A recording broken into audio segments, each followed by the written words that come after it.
Welcome in, ladies and gentlemen, to another edition of the On the Pony Express podcast. I am Billy Embody. With me is Hayden Howerton. Of course, we are breaking down the 35-24 loss SMU suffered on Saturday in the final scheduled battle for the Iron Skillet to TCU. We'll jump into the film room with Hayden Howerton, break down all that and more on this edition of the podcast presented by our friends at Northwest Insurance Agency. And of course, we'll go coast to coast as well. We do that on this podcast that starts right now. When you clock in every day, there's always that chance that something can happen. You don't know when, where, or how, but accidents are inevitable. As a business owner, you don't want to be left holding the bag whether something happens to an employee or customer. General liability insurance covers everything from a slip or fall all the way down to a paper cut. At Northwest Insurance Agency, we will get you any necessary coverage that pertains to your field. So get covered under the sombrero by calling 855-88-75656 or visit us at nwagencies.com.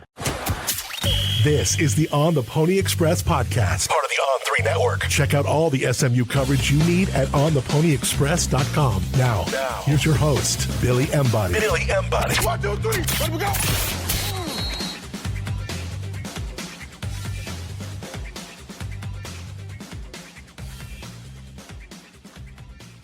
That is right. Happy Wednesday, as you guys are probably listening to this one going up at ontheponyexpress.com. Subscribe for just $1 for your first week. I am Billy Embody. With me is Hayden Howerton. And Hayden, this is not the podcast we were, of course, hoping to record for our friends on that listen to this and follow us. But here we are. SMU does drop to 2-2 on the season. And there are a lot of things that they have to address during this bye week, and that's the hardest piece. You've got 2 weeks that you got to stew on this before getting a chance to open ACC play against Syracuse. But Hayden, you've been in this game. You've been on both sides of it. It's a tough pill to swallow, and for SMU, they've got to go back to work and focus on how they can improve right away. It's hard to lose a rivalry game. It's even harder to lose a rivalry game when you have a whole bye week to sit around and just think about it. You know, when I was a player, there was always that Monday's a new week mentality. But right now, guys, it's kind of hard to see the other side of this bye. I'm sure there's some TCU people who are going to tune in and kind of listen to our sorrows on this podcast. And some people commented on my body language on the post-game pod with you and Dean. And so I apologize for kind of bringing some negative energy. But I'm hurting over that game, and I probably will be for a while. But football games come down to 4 or 5 plays, Billy, and it doesn't really feel like it when in 2024 you're beating Stanford and Pitt to a pulp. But, you definitely feel it against Nevada, Duke, Boston College, Clemson. But SMU just hasn't been on the right side of those 4 or 5 plays a game so far this year. But you never know when those plays are going to be. That's what's so special about this game. And that's why the effort piece for SMU coming out of the bye is going to be so critical. Effort's something I'm frankly going to have to talk a lot more about than I probably want to, but it's something that takes absolutely zero talent. And so a question I would pose to the guys who are currently on the team, how bad do you want to be an SMU Mustang? And I'm not saying that as let's start all over, bring in 40 new players, but we're so fortunate to have players all over the country who want to be a part of what SMU is building, and we can only take 105 nowadays. So there must be a special standard that is different than it was when you could take 120, with walk-ons and things like that. Now you have limited spots. And SMU is in a position where all 105 of those guys can be scholarship guys, and you get to, frankly, pick, the best and just get everybody that you want as far as a scholarship number amount. But you have to hold everybody to the same standard. And, of course, we're going to talk about penalties a little bit. And in the first half, it was brutal. 7 for 70. 0 in the second half for the second time this year. So this team is capable of playing clean football, but Dean posed the question on Saturday, Billy, how many penalty yards equal a turnover? Yeah, that was I think, perfect way to kind of encapsulate how we should think about penalties, right? Like, because if you take 6 for 55, if you take out Abel Hoopy, who I think will never do something like that again. Like, he'll always have that memory of that in that Iron Skillet game, or at least I'm going to assume that Abel Hoopy is not going to do something like that again. But at the same time, they were so important. Like, the false start, first drive, your 3rd and 2. And we can get into a lot of this as we break down the game, but Matthew Hibner, one of your veterans, a guy who's been on a national championship team, a guy who has helped you immensely. That false start ends up kind of opening the floodgates, at least in the first half. It's not his fault the other penalties happened, but man, when you just lose that focus for just a minute, especially being a skill guy and getting called for a false start, that's a tough pill to swallow. That laid the foundation for what they ended up going through in the first half. Kudos to them for cleaning it up. It's crazy that it's Baylor and TCU, that SMU had 0 penalties in the second half. But it's just kind of been one of those years where some things about this team don't make sense. But what I can tell you is something that does make a lot of sense is washing down an SMU win or an SMU loss with our friends at Socorro Tequila. And again, we introduced them on the podcast earlier this week with McGill, but this is a incredible tequila that we're now proud to partner with, and they're the official tequila of SMU. And when you look at Socorro, right off the bat, that clean bottle, whether it be the Añejo, the Blanco, the Reposado, it all looks the part. And it's a spirit born from passion and defined by uncompromising quality, is what they like to say. This is a 100% sustainable Blue Weber agave that they use in it. No additives. It's super clean. We had a couple subscribers review it as well on the board. One of them, shout out Couchum, was trying it on American Airlines, where you can try it as well. So a great tequila to enjoy, whether you're up in the air or whether you're at your home or a bar or at Manny's, Tex-Mex, of course, enjoying some of this great tequila. So they're a new partner for us. We're really excited to have them on board with us, and being able to share a lot of this fun times for the most part that we have with Socorro, and toasting plenty more times to SMU football, basketball, and beyond. We're going to do it with our friends at Socorro, proud supporters of SMU and of the On the Pony Express podcast. Well, Billy, coming out the other side of that TCU loss, we always have keys to the game that we talk about on our Thursday podcast. So just wanted to kind of reflect on those keys to the game that I brought to you guys last week. And the first one that I had was find that flow state. And what I mean by that is rivalries are so easy to play out of control in. And SMU found a lot of success in 2024 of kind of staying the course, riding the wave a little bit as that game progressed. But just this year, I don't think SMU was able to do that. They were playing from behind. They were getting into 3rd and longs. They were giving up, critical 3rd and long and 4th and longs to TCU's offense. So they just never really felt like they found their rhythm. The second key to the game I had was defensively. I thought we had to get Josh Hoover off of his spot. I said that was going to be more than 10 pressures, as we had 14 in that game last year. And Billy, surprisingly enough, we hit that goal. We had 16 pressures this year. So I think D-line has improved every single week, and they did what they needed to overall to give us a chance. And then the final goal, and the one that, frankly, I'm probably the most disappointed for, was I thought we had to run the hell out of the football. And I was saying 200-plus yards on the ground would win us the time of possession battle. It would also win us the game. But ultimately, we were outgained 140 to 94 yards on the ground. 94 yards for this offensive line is very disappointing just because of what they can do. We only had 27 rush attempts. Billy, we talk every week about kind of hitting that magical 30, 35 plus mark for Rhett Lashley. And look, I'm not saying that 3 to 8 more carries would have gotten us to the 200 mark, but running the ball is all about wearing the defense down. And eventually you're going to break one of these big runs. But we were up in the time of possession battle. We were up by 6 minutes at one point in the first half, and we just end up losing that by over 2 minutes. So really disappointed that we only hit one of those 3 goals. Frankly, it was probably the one that I expected us to hit the least. But either way, 1 for 3. Weren't able to hit all the goals, and unfortunately, it reflected in the final score.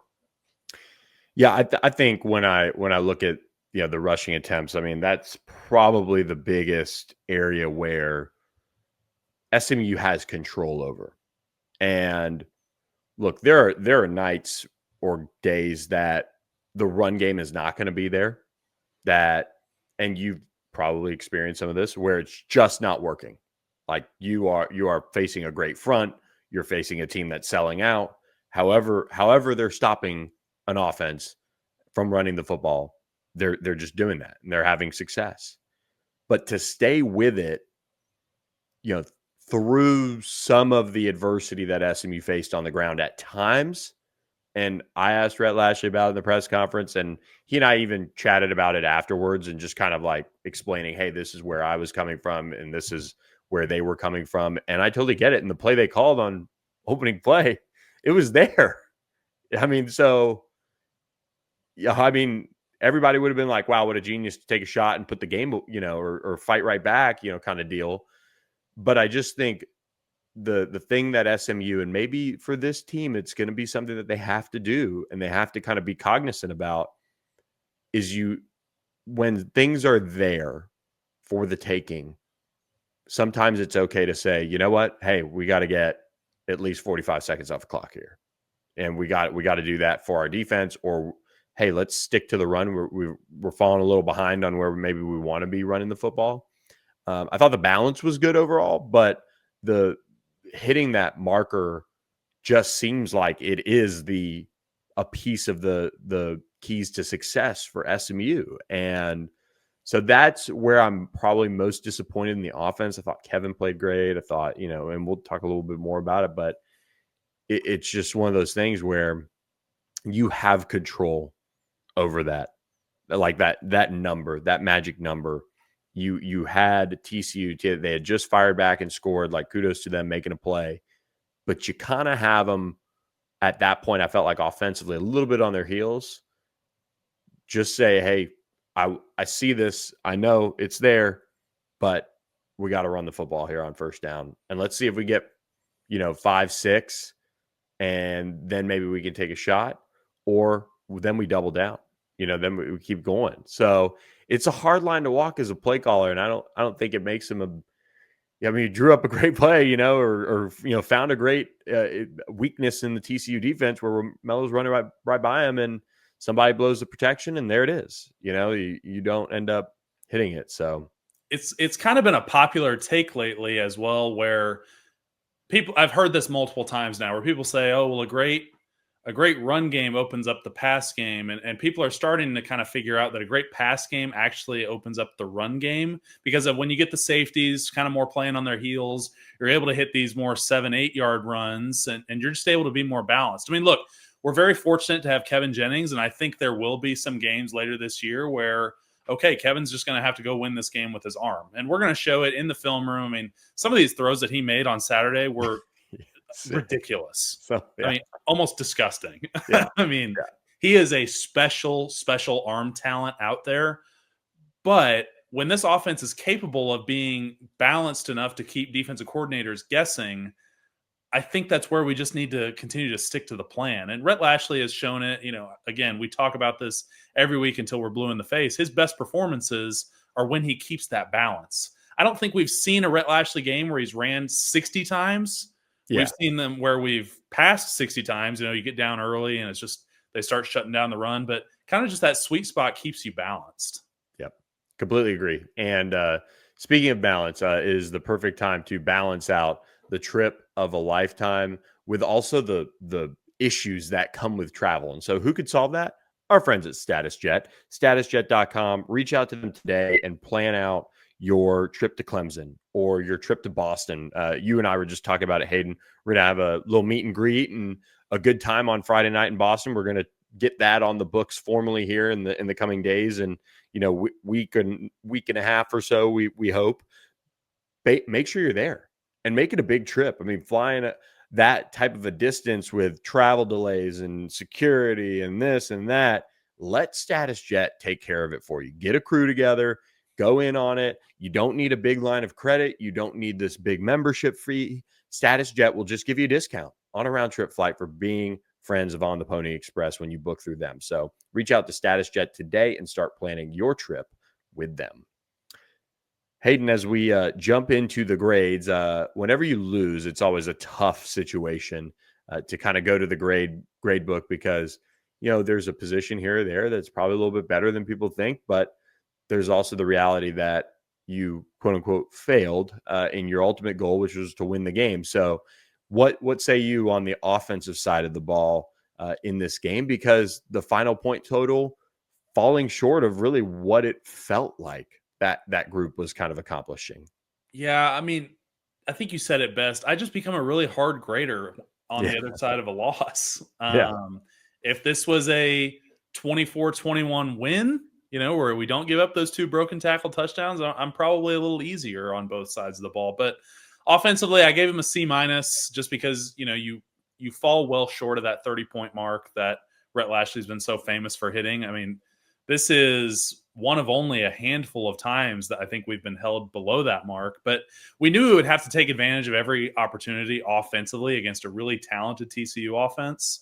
We would have to kind of match them shot for shot. But I just didn't see the urgency after we were gifted some opportunities by our defense. We had 4 3-and-outs, which is probably 3 too many. We lost the rushing battle, the time of possession battle that we talked about, but we ran the ball well on the first drive. And then that Matthew Hibner false start happens on 3rd down. We have good pro on 3rd and 6. And then there's just some things where, like, Ymir Knight had a couple drops, where it's like, hey, we're looking for him to be a big-time receiver. We get him in the portal.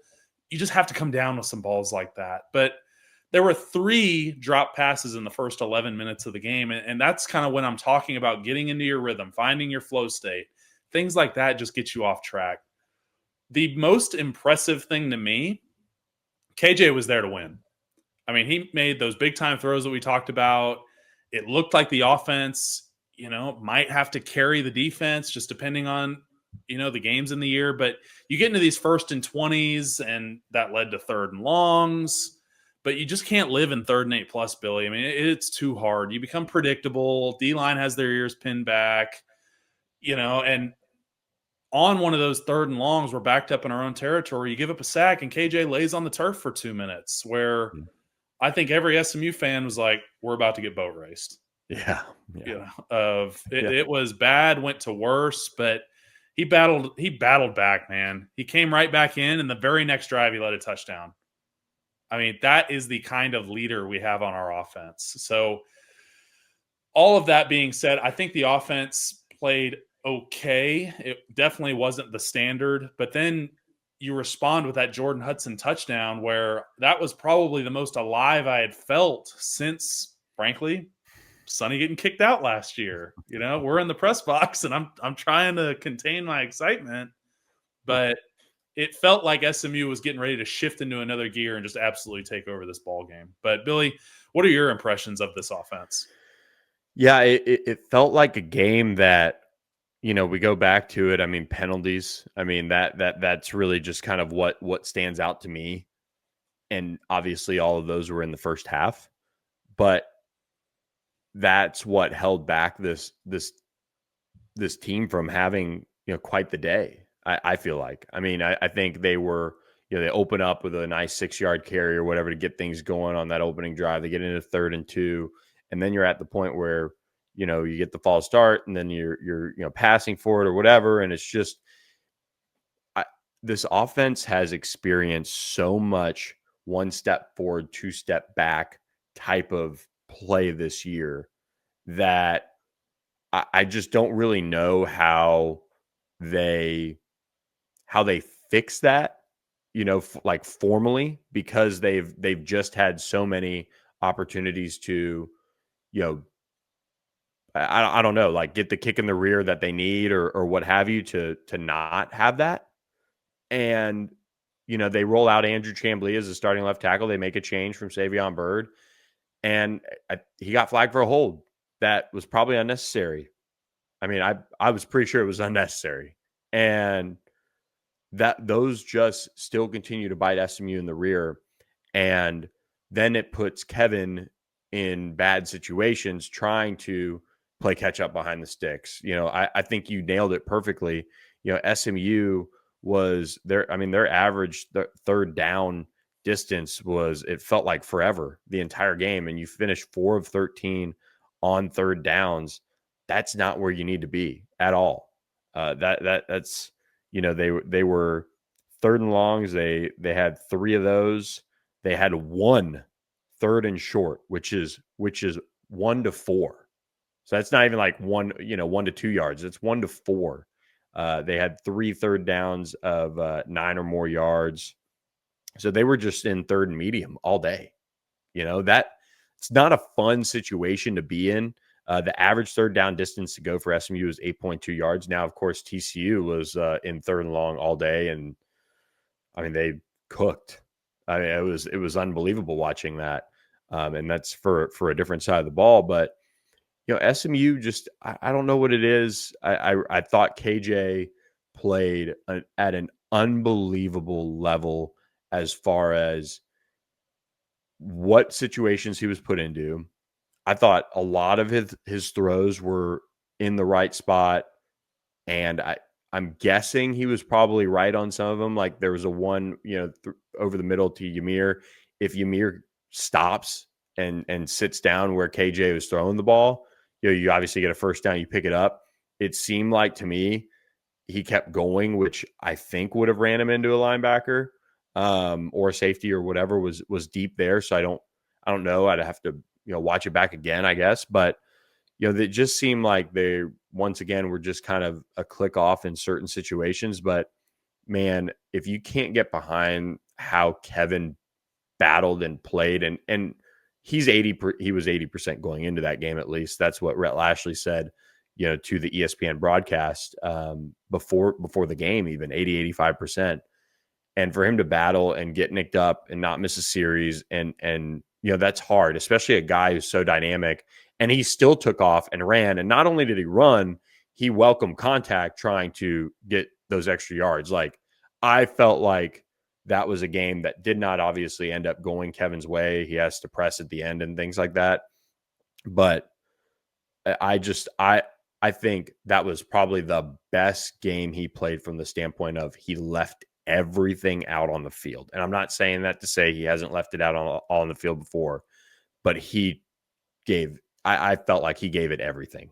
It was a different KJ than we've seen. We've seen the, everything's going right. I'm just going to piece him up for 300 yards. This was one of those games where you get behind the sticks and he's having to make things happen. And I thought he outdueled Josh Hoover until he threw those 2 interceptions. And again, I'm not blaming that on the 2 interceptions because clock's running down. You have less than a minute. He's trying to just thread the needle in there, and he just can't make it happen. But either way, man, I don't blame KJ. I blame our lack of focus and our ability to execute on the early downs. Yeah, and we'll see. I mean, here's the thing.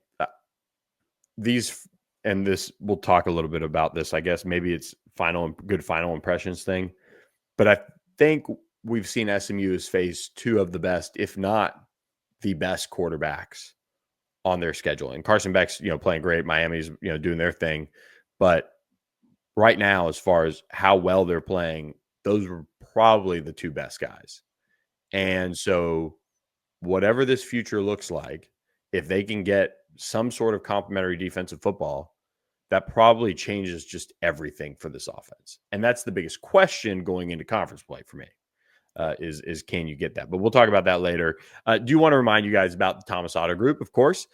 Go up 75, right up the road, hit McKinney. They've got 4 dealerships there. They've got Ford, Subaru, Volkswagen, and Mitsubishi, their new dealership. And you can schedule service with them. If you want, get an oil change, tire rotation, whatever you need done, they can handle it. And while you're there, browse their selection of vehicles, and mention On the Pony Express, and they'll get you in on that employee pricing that we talk about so much. So Brandon Thomas, obviously devastated that his Mustangs didn't get it done this weekend, but he's very happy to help you with some retail therapy and get you in the right vehicle to go and navigate the rest of this SMU football season. So at least you can feel good driving around DFW or wherever you're at in a Thomas Auto Group vehicle. Well, defensively, I gave them the same grade as the offense, which is going to surprise some people. But when you look at how they performed in this game, it was not as bad as people think when looking at the score. You had held TCU to 21 points through 3 quarters, which I think if you'd have told us that a week ago, we would be excited. We would be like, all right, we'll take that. But unfortunately, the 2 broken tackle touchdowns in the 4th quarter put another 14 on the board. I do think defensive line took a big step this week, with those 16 pressures that we put on Josh Hoover. I thought Deuce Harmon had one of his better games so far this year, which was nice to see. And I think defense overall gave offense enough opportunities to respond. It wasn't always pretty, but TCU punted 3 times. They threw an interception. I think there were probably 2 or 3 more interceptions that were left out on the field that could have turned the tide of this game. But I talked about it a little bit at the top of the show, and effort was the most disappointing thing for me, Billy. Defense is the ultimate effort measuring stick. Great things happen when you run to the football. I feel like I say it every week, but I'm just not seeing the troops rally to the ball at this time. It's just kind of the expectation that the first guy there is going to make the play. So when tackles get broken, it leads to these massive chunk plays and touchdowns. On top of that, we have to get off the field on 3rd and 4th down. Teams so far this year are 23 of 66 against us on 3rd down, 54th in the country. And on 4th down, they're 9 of 14, which makes us 97th in the country in 4th down defense. So they had multiple conversions on 3rd and 15 plus that either ended up as converted 3rd downs or they got enough to go for it on 4th down and then converted. And I think about the opening drive where TCU converts a huge 4th down after facing 3rd and 18 the play before, and that ended up being a touchdown. The first 2 TCU drives were both 4th down conversion drives that led to touchdowns. Yep. So you get off the field right there, SMU wins the game. But absolutely brutal coverage on the 3rd and extra longs led to multiple touchdowns after broken tackles. Manjack had a touchdown. McAllister had a pair of touchdowns. 3 in the country. 3. Yeah. I shorted them 1. But you're good. We've got to be bottom 3 in the country in yards after catch. But I'll go back to the pass rush for a second just to kind of hit a little compliment sandwich. But you had Cam who got home with a sack. You had another pair of half sacks. So, I'm seeing some of the push up front that will help our defensive backs on the back end. But ultimately, there was just too many mistakes. I think about the defensive holding by Ahmad. Just what are we doing? That bad hand placement. He essentially wrapped up the receiver. He ran through him, and Ahmad Moses had no choice but to just tackle the guy. Where that's just a discipline thing. 3 dropped interceptions is what I have on here. And then we smoked Josh Hoover. Smoked him. Killed him. And he threw an arm punt, and 5 SMU guys just stand around and watch TCU just moss us. D-line did their jobs, but that reminded me of the 2017 Van Malone defense touchdown, and we talked about it in the booth. And I love Van Malone. Yeah, awesome dude. But my God, guys, can we make a play on the ball? We knew what they were doing on 3rd down, and for whatever reason, we could not stop them. That being said, Marcellus Barnes, I think, had one of his better games. He only had 12 snaps. He was our 2nd highest graded defensive player by PFF, and he needs more playing time. We've benched other guys in the past when they aren't performing, so I think we need to give Barnes a shot. But, Billy, you've seen some of these position battles. You've seen kind of the turnover in previous years. What are you feeling for this defense? Yeah, I think this is I'm intrigued to see because Zakai Barker was, I think maybe a couple of snaps. I'm pretty sure I saw him out there on the opening series, and then I never saw him again. To not have those 2 guys is not going to necessarily help the pass coverage too much, but I'd like to see if it does make a difference, whether it be in linebacker depth drops, things like that, finding the right zones or what have you. Are there holes that are just there because of, whatever reason in the linebacker play? I think the defensive line, remember, people forget that Nevada game, which people, of course, are very upset, for the most part, with obviously SMU right now, but also with me, sharing how I felt about the team going into this season. The defensive line after that Nevada game, people were like, what the hell?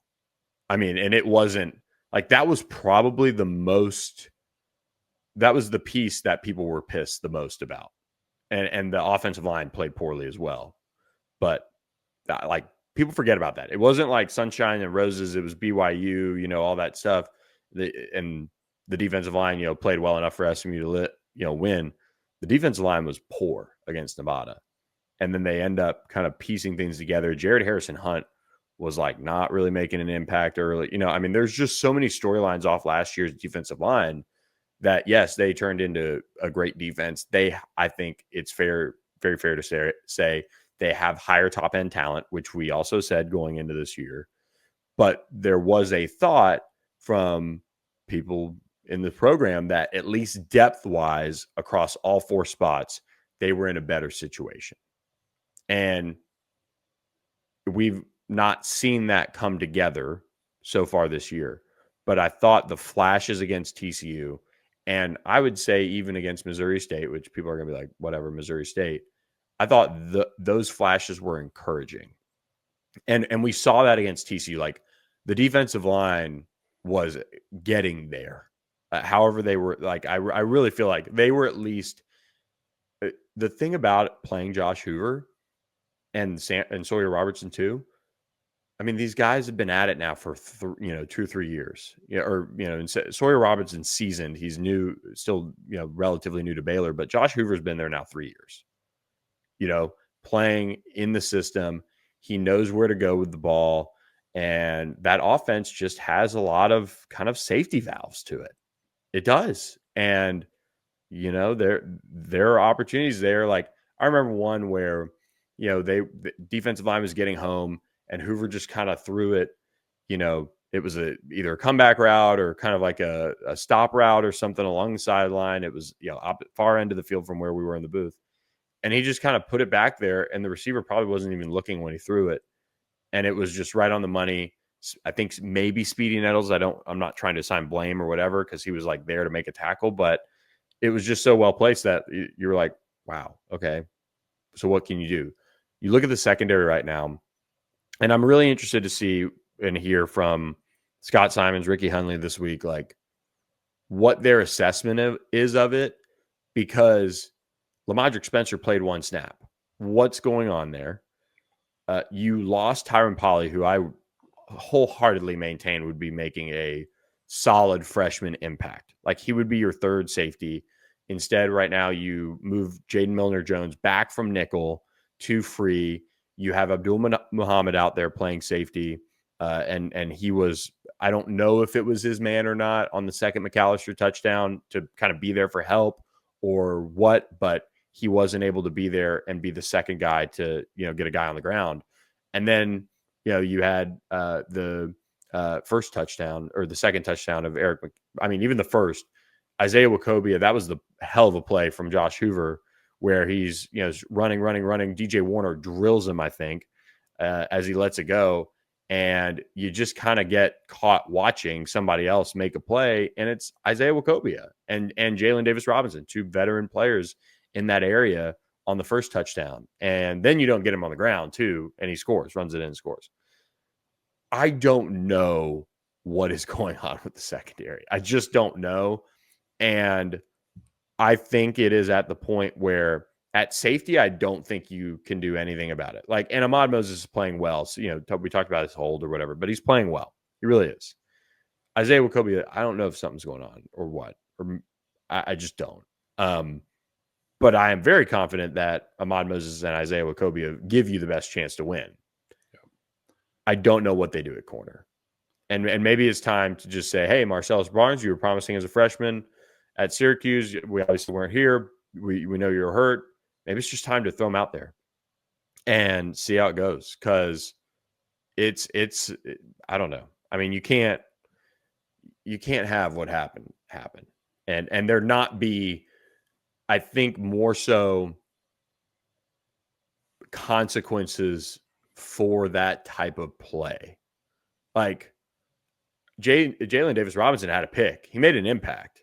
He also, and I think PFF, assigned him all 3 blames, which on those last 2 definitely were true, but they were in. I'd be interested to know what coverage they were in on the first Eric McAllister touchdown. But you can't tackle like that and be allowed to play the amount of snaps that he's playing. Deuce Harmon played well. I thought he played really well. So maybe that's something he builds off of. But I love Smoke, like Waxahachie, Texas. Like, I covered his recruitment, but you can't have those type of plays on this defense, like what it's built on, I feel like. And there are other people that deserve probably credit to that, or not credit, but, scrutiny too, to your point about not swarming. Swarm mentality is all what this defense is about. And they didn't get it done in that respect. And there are times when it's glaring and it shows up. And so they've got to figure that out. I still think that this defense has shown enough flashes, third quarter against Baylor, getting off the field against Baylor in the first half at times. TCU, that third quarter, really they gave SMU, a chance to win the game. But I don't know. I'm just kind of like, I'm at a loss on what the actual issue is in the secondary, I guess. That's my biggest thing right now. But I've seen enough where going into conference play, they should be better than they are. And I guess that's just like blind faith, but it's also I just don't think the passing attacks that SMU is going to face are as good as the first, 2 Power 4 opponents they faced. That was super long-winded. I'm sorry. No, it was great, but not to make a story out of something that's not there. But what I'm wondering is it might be turning into a confidence thing. I was my worst at pass protecting against Logan Hall from U of H. I knew what move was coming, but just could not stop it, and I did enough where Shane or whoever could get the ball off. But it was just one of those deals where it's like, man, my head's in a blender right now. I know what he's doing and I still can't stop it. So I showed, I think in my week 2 film study, Isaiah Wachovia making that open field tackle happens 99 times out of 100. Yeah. He has great technique, but what I saw on Saturday is his technique breaks down, or he tries to not miss and then misses because he's not running through the tackle. So I think there's some of that going on for sure. I've never played corner in my life, but all I can do is kind of look and see what I'm seeing on the field. And I just don't think they're playing with that same dog mentality that they probably went into the year with. And when you have 2 all ACC preseason safeties, I would have expected that at this point. But maybe, they've just lost a step because they're thinking about last week or, last series. And they're just trying to make sure they don't make the same mistake, and they end up freezing out there. When in reality, both of our safeties are good enough players that if they just are rolled out there and they can go play, they give us a great shot to win. I'm not saying either one of them should be taken off the field. Yeah, no, definitely not. But I don't know. I don't know how they regain that confidence without just game reps, because unfortunately practice doesn't do it. There's no pressure. You give up a sack, give up a touchdown, whatever. We'll fix it. We'll fix it in the meeting room. Yep. But anyways, sorry, I know we got long-winded on that. But special teams. So I also graded special teams. I gave them a D+ for that. I'm going back to the effort thing. So said it on the post-game pod. I'm just not seeing the rush on PAT block. You're essentially giving them a free point, which I am never okay with. And then Sam Keltner, I feel for him. He gets his first career field goal, but then he clanks one off the right upright that would have been good from 62, 65. It just, he took the break out of it. He kicked it so hard. It went perfectly straight, just right into the upright. And unfortunately, it just kind of took the wind out of our sails a little bit to drive all the way down there and miss a field goal like that. It's just not fun. So a C+, a C+, and a D+. So you're not going to win many football games like that. But unfortunately, beauty is in the eye of the beholder. And as the grader, after a loss, I am or two C- and a D+. So yeah. Tough day at the office for SMU. More so the finish. That's the tough thing. So we'll see. It's a weird.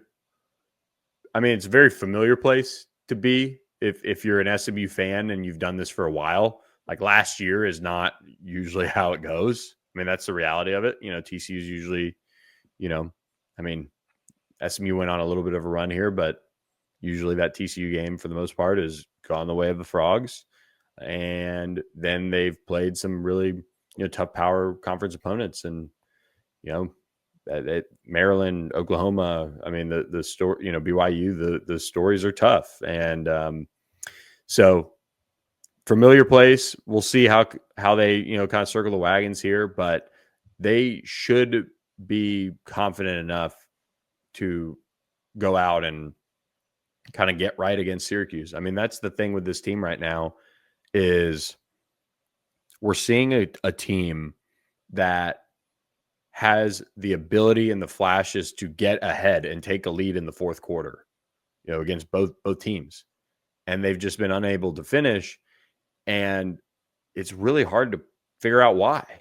I mean, you can point to coaching decisions here. You can point to, play or tackling in particular against TCU that kind of burned it.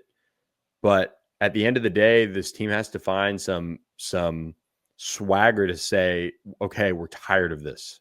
Let's make a statement here and go out, because they should feel confident enough to go out against Syracuse and take care of business. I mean, they really should. It's a Syracuse team that just lost their starting quarterback who's playing at a very high level. I know Ricky Collins.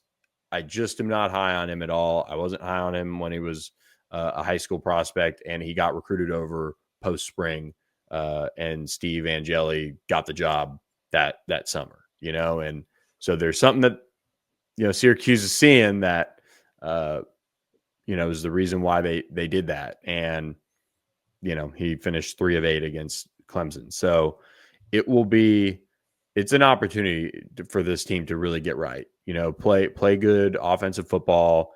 Clemson scores, 21 points or whatever it was, I think, on them, but maybe it was more than that. But yeah, 21 points.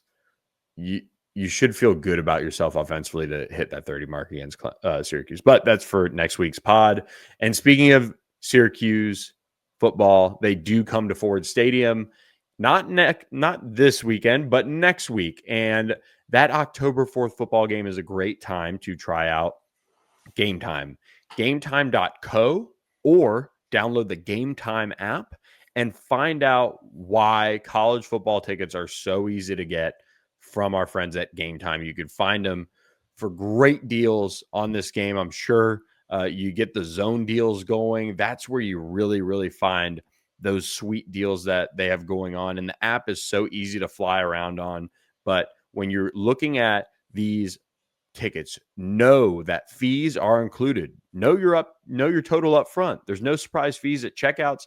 And also that lowest price guarantee from Game Time will get you 110% of the difference if you find tickets in the same section and row for less. They also have event cancellation protection. If things go haywire with weather or whatnot, automatic refunds for events that are canceled and not rescheduled. Those things are important. So put your trust in Game Time.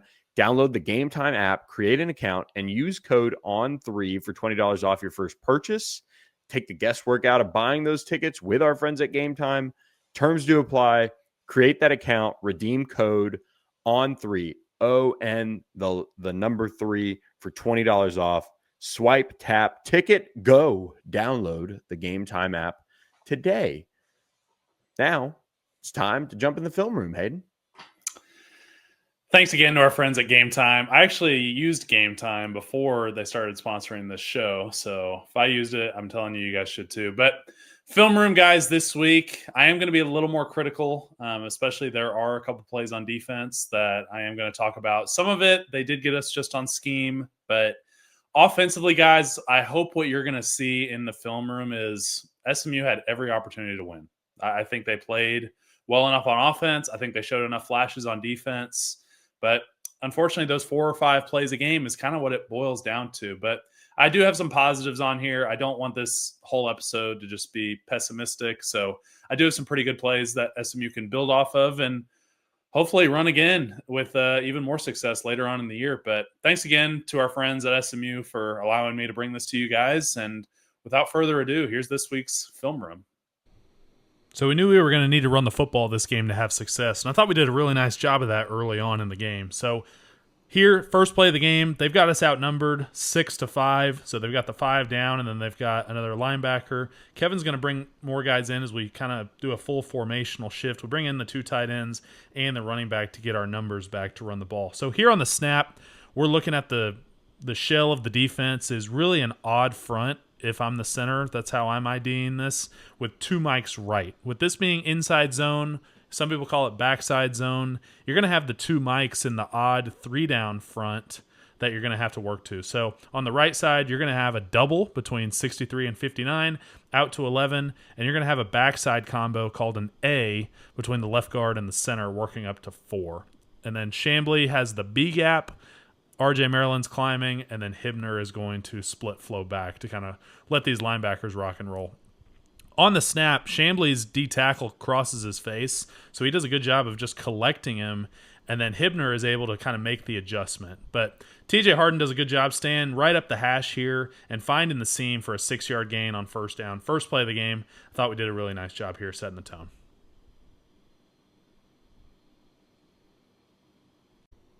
So 3rd and long here, defense is going to bring out their exotic pressures look. So they're giving us a 7-up look here against our 5-0 lineman and 1 running back. McFall is actually going to get out, so this is a 5-on-7 if everybody was coming. So who that's important to is Kevin. Kevin has to know where the free hitter is going to be. But on the snap, so as we break this down, what looks like happens is both sides are going to fan to the most dangerous, and then Bates is just going to be man on the nose. And what happens here on the right side where the pressure comes from, PJ is thinking if this linebacker over the right guard comes, I have this second of the 3.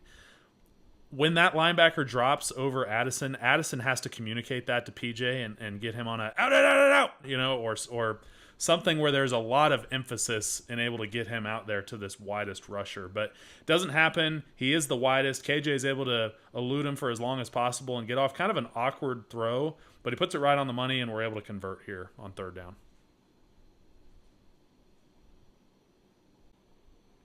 So we're in the red zone here. The field does shrink, which means that passing the ball becomes much more challenging when you get into this area of the field. So what we've got here, we've got really 5-0 linemen, 2 tight ends, and a running back.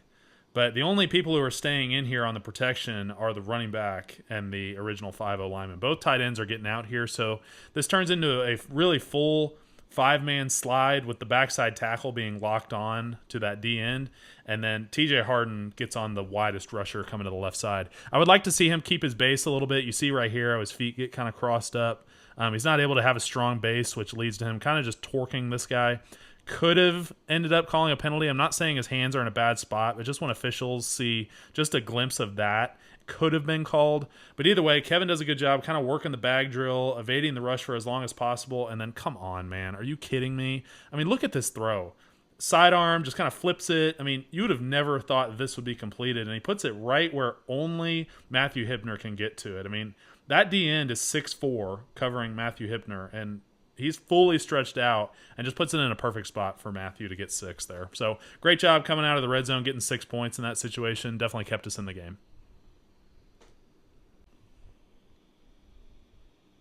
I've been really impressed with Josh Bates so far this year. I thought he had a strong camp. I think he's doing a really nice job so far this season. And guys, it is hard to play center, especially in this league. So here, TCU's kind of giving us a front where it looks like they would walk up a linebacker in the gap. They're kind of walking around pre-snap, getting into one of those UFO looks, as we used to call it, where you don't really know what they're going to end up as. They do finalize into just a regular 3-4 shell pre-snap. And so Josh will get into a quick A as 11 is going to blitz here on the snap, while left guard, left tackle are going to double out, and then PJ is going to climb here on the backside for the backside backer. But watch Josh here, 64. It's quick because he sees this linebacker coming. He's in a great spot when he makes contact. He's got his hands inside, underneath, lifts him, and dumps him, man. This is awesome. It's when you really can just drag your chest on his face. This was unreal. And then my favorite part about this, he gets up and he talks shit. I love it, man. He's one of my favorite players we have on our offensive line right now. He's a dirtbag, and that's exactly what we need going forward throughout the rest of the year. I mean, this play right here is just insane. Guys, if you don't believe that Kevin Jennings is a star quarterback for us, I invite you to watch this play. If you're listening to us on podcasts highly, highly, highly recommend you check out the YouTube copy just for this play right here. So I'm not going to talk much about the protection. It is from the wide view. It's pretty good. I think Andrew could do a better job on his first kick at left tackle and kind of get him into a better spot. He does have to open the gate pretty early and leads to a pressure, but watch Kevin and Romello down here right on top of the numbers. So this is kind of a stop and go route where this is premeditated, but look where Romello's at when Kevin throws this ball. I mean, Romello is barely even out of his break. He's not even looking at Kevin. And for Kevin to put this ball in this spot where Romello doesn't have to change his route at all, and then right on the money, like, are you kidding me? This is an NFL throw where Kevin is going to make a lot of money if he can start putting together some more consistency, ensuring that he's throwing dots like this. But guys, it's every week we're seeing something like this from Kevin. I mean, his arm talent is just one of the best in the country. So I know we talk about it all the time, but we really are fortunate to have a guy like Kevin Jennings in our backfield. And just one more time for good measure. But if Kevin's able to do this consistently, guys, we're going to have a shot in the ACC, and that's all we can ask for.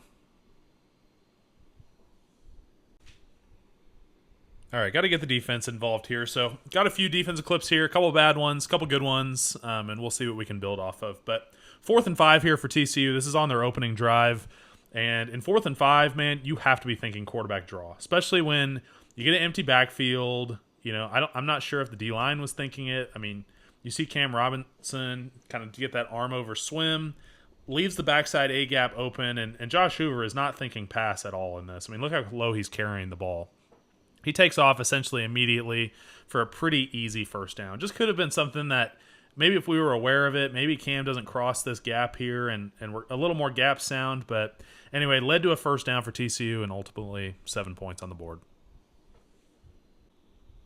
So this play here is not really us just getting outplayed. I think this is us just getting out schemed a little bit. This is one of those where you got to just chalk it up to 1-0 them. So pre-snap, Josh is going to motion the running back out. You know, we see because Alex Kilgore follows him, and then when he comes back in, he definitely knows it's man. And then here on the snap, TCU is going to run essentially a pick route. So Alex Kilgore is going to get picked here by the defensive back, and really because this is kind of hovering the edge between 5 yards downfield or not, I think this could have come back as an offensive pass interference penalty. But either way, TCU had us out schemed. Alex gets on a bad angle, and unfortunately leads to another Horned Frog touchdown. I thought this was the play of the year here for Smoke. So this is one of your typical end zone fade balls. You just throw up a 50-50 and see what happens. So McAllister here is taller than Smoke. Smoke has his back to the ball, probably in one of the worst spots a corner can be in. But he does a good job reading the eyes, and as soon as McAllister looks up, Smoke kind of plays through his hands and is able to rip this ball away. And it was awesome that they played the frog horn prematurely, and we see Smoke come up with the interception. But this was one of his best plays so far this year, and this was a key moment in the game to keep us in this one. While statistically I know Josh Hoover put up a really good day, I think we could have come away with probably 2 or 3 more interceptions on top of the one by Smoke. I think our D-line did a really nice job, as we'll see here in this clip, of getting home, forcing Josh off of his spot. I mean, this was just one of the clips where he's having to kind of work out of a phone booth here and work around the O-line. You see Jeffrey Embaugh push the center back. Terry Webb is working a double team, which allows both of our DNs to work single blocks. But we do a really nice job here. Ends up being a duck, and oh my gosh, we're just so close to being able to pick this one off, which would have been a huge momentum swing for us. But I think defensively, we are improving as the season's going on. We're just needing to get a little bit better every day, and it will pick up. And coming back out the other side of the film room, thanks one more time to our friends at SMU for allowing us to bring that to you guys. It's always a treat for me to kind of step back into my player role, you know, watch some film, me on the couch with the remote again. It's something fun that I enjoy bringing to you guys. But MVP for this week, because it's a loss, we're not going to hand one out. There are a couple, you know, I think Kevin Jennings would have been the easy, obvious pick if we had come out on top. But he's going to have to wait one more week to try to earn his first one of the year. Yeah, no MVPs when there's a loss. I mean, it really felt like kind of a team. I mean, when they took the lead there, it really felt like it was going to be, wow, this is just such a team win. You know, the touchdown catch from Hibner, the touchdown catch from Ymir Knight over the middle. You had the Jordan Hudson touchdown, of course. You're, doing this or doing that. The Jalen Davis Robinson pick, would have been a huge storyline at that point. You have all of these things that were kind of trended in that way for it to be, all these different picks of like made a play type of players. But in the end, it's all for naught. TCU was able to control the thing after that. Final, or that first Eric McAllister slant route touchdown, and they run away with it. 35-24. It really felt those final 5 minutes. SMU was pressing, trying to come back. There really wasn't like a lot of opportunity. They got into a super 3rd and 10 or 15 or something, and Kevin throws that interception, and that's kind of it. And at that point, you're trying to, because you're probably punting it back at that point, I would say. Don't you think? Like, I don't know. I probably would have gone for it there. You're down 11 still at that point, because they went for it on 4th down after trying to put the game away.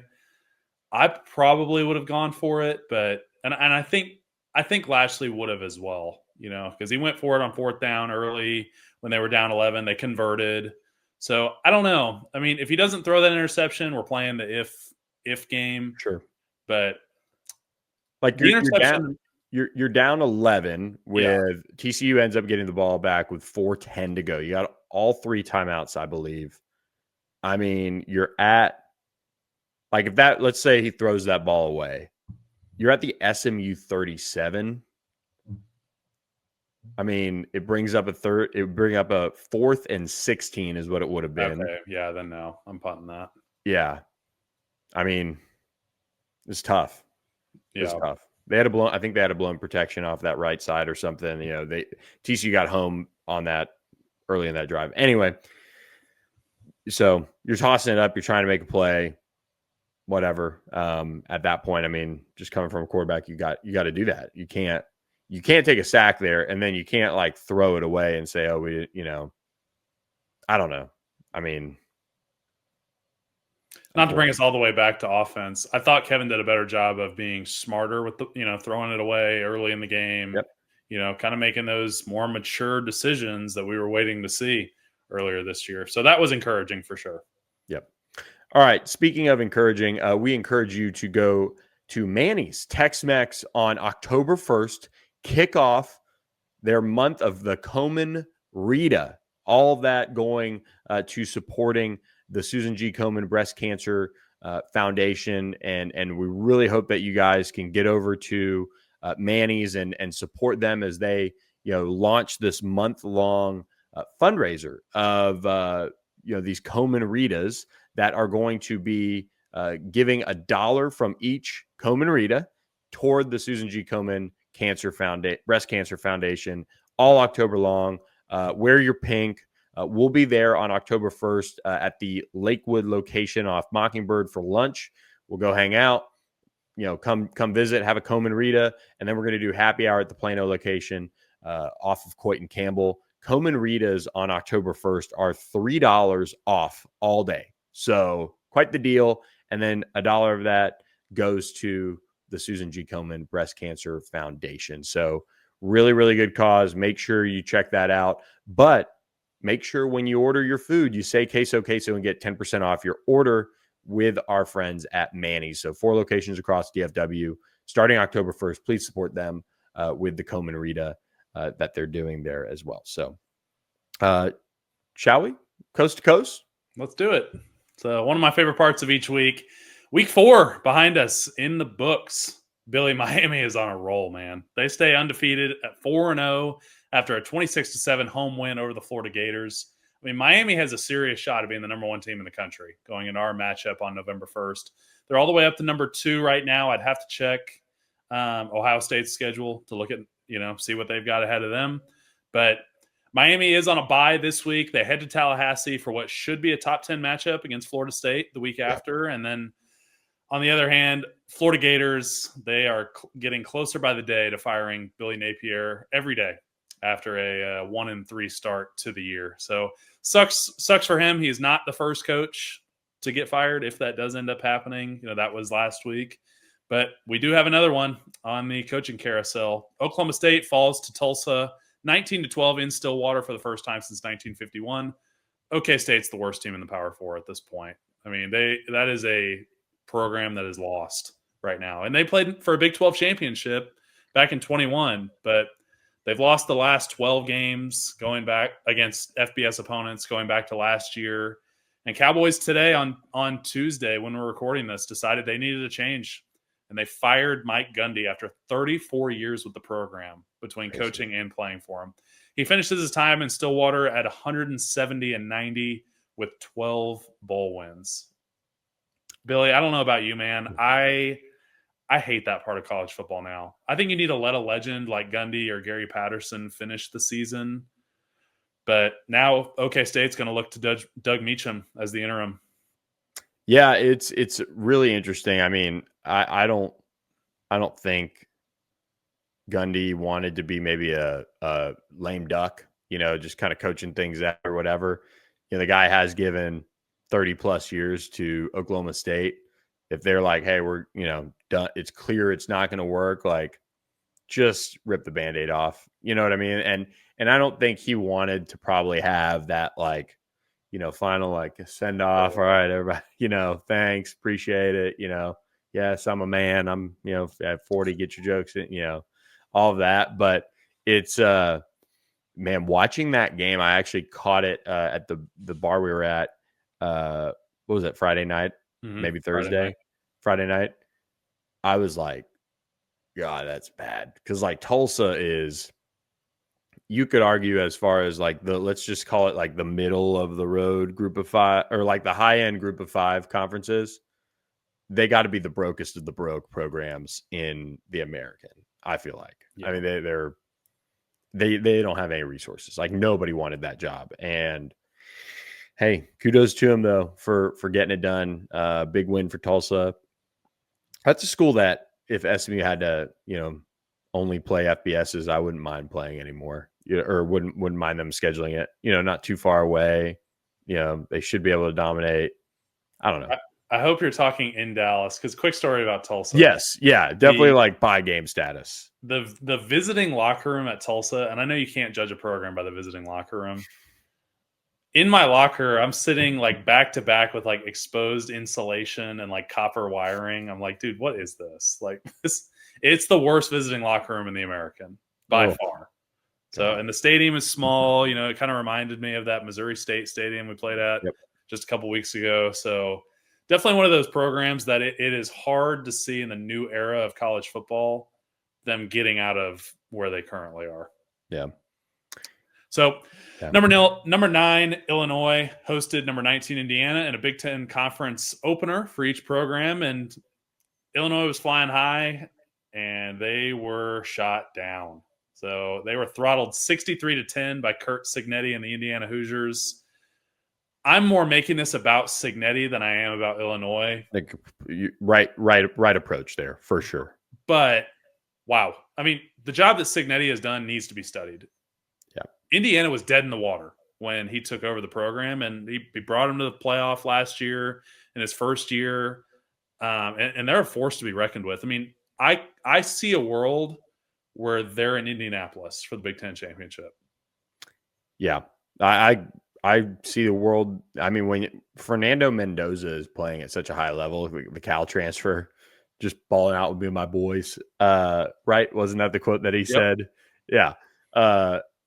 It's tough to see those guys just like do that in the portal day and age. Like, but he certainly got paid. He certainly got, his to go in there and do a job. And yeah, he's doing that at a super high level. And I was talking with one of my coworkers, Eric Tillman. He's a former Grey Cup winning GM, and he had talked to a couple of scouts, and they were like, this guy is making himself some like serious coin, because he's like 6'4", 200 pounds, moves around, big arm. He's got a good personality. I believe he's of Cuban descent. And so actually, Eric must have been talking to, he didn't tell me who he was talking to, but I assume he talked to somebody with the Dolphins that was like, just saying, that would be a really good fit. You get somebody like that who plays at a high level. He needs more national attention. I think he'll get it as the rest of the season goes along. They'll just have to try and, survive some of these big tests that come with Big Ten play, because they'll have to, I don't know who they get. Oregon. They're on a bye this week, and then they get Oregon. So quite the test there. And then they get Penn State in November, and they avoid Ohio State. They avoid Michigan. So yeah, pretty good situation there. If you're really trying to make the playoff, like Oregon, I would argue kind of hasn't played anyone. We'll find out a lot about them this weekend, but yeah, but go 8-1 and they're in the playoff. Yeah, exactly. But so we had one American Conference team. We're going to transition to another one. Memphis Tigers. I think after the loss that South Florida struggled, I think Memphis is now in a good spot to take over that kind of group of 5, front runner spot for the playoff. They do take down the Razorbacks 32-31 in Tennessee this past weekend. This is the first meeting between these two, who aren't that far apart, since 1998. A late fumble by Arkansas running back Mike Washington Jr. at the Memphis 7 sealed the game for Memphis, and the Tigers have won, get this, 32 of the last 33 non-conference games they've played.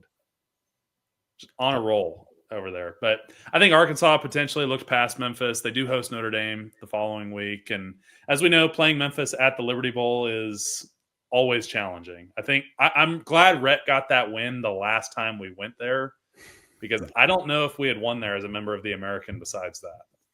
And they are, I believe I saw a picture of it. I mean, half of it's gone right now, I think. Yeah. Like they're doing a lot to it. So we'll see how that goes. But some quick hitters before we go. Baylor stunned at home by Arizona State. Sun Devils drilled a walk-off field goal as time expired. Really unfortunate for SMU. It just makes that loss look a little bit worse. Yeah. Texas Tech backup quarterback Will Hammond put together 4 second-half scoring drives as Texas Tech pulled away over Utah to win 34-10. Clemson again stunned at home after Syracuse hands Clemson the worst start of the Dabo Swinney era at 1-3. Syracuse quarterback Steve Angeli left the game with a non-contact lower leg injury. He is expected to miss the SMU game. Yeah, he's out for the season. Achilles, unfortunately. Yikes. So that is tough news. I mean, he had transferred from Notre Dame, I think he was leading the country in passing yards, and just brutal. I feel for him, but he'll be back in that Syracuse offense, and as long as he recovers well and things like that, he should be pretty good. Again, that is huge for SMU on so many levels. Of course, you never want to see it happen that way, but Ricky Collins, I would be surprised. I mean, I know the defense has played bad, but I would just be really surprised if he came in and had a day. I mean, that would be, I guess, par for the course this year. But I just don't see it. So we'll see. Maybe Fran Brown's a good coach. He's going to have the guys ready. They'll come up with a plan. They do have time. They do face Duke, I believe, this weekend. So they'll have a game under their belt. I think it's in Durham. So I think. Don't quote me on that, but yeah, Texas Tech looks the part of the Big 12 favorite right now. As of what we've seen put together, I don't think it's close, which maybe speaks to the league a little bit too. But yeah, tough for Baylor to have that walk-off field goal. That really just hurts for me, as my Big 12 pick is already down a Big 12 loss. So we'll see how they rally and things like that. But there is a situation where there's like a 5-way tie for first in the Big 12. Have you seen this? Do they just throw the belt in the middle and the head coaches battle for it? That's what I would love, a foxhole fight between all the head coaches. Who would win that?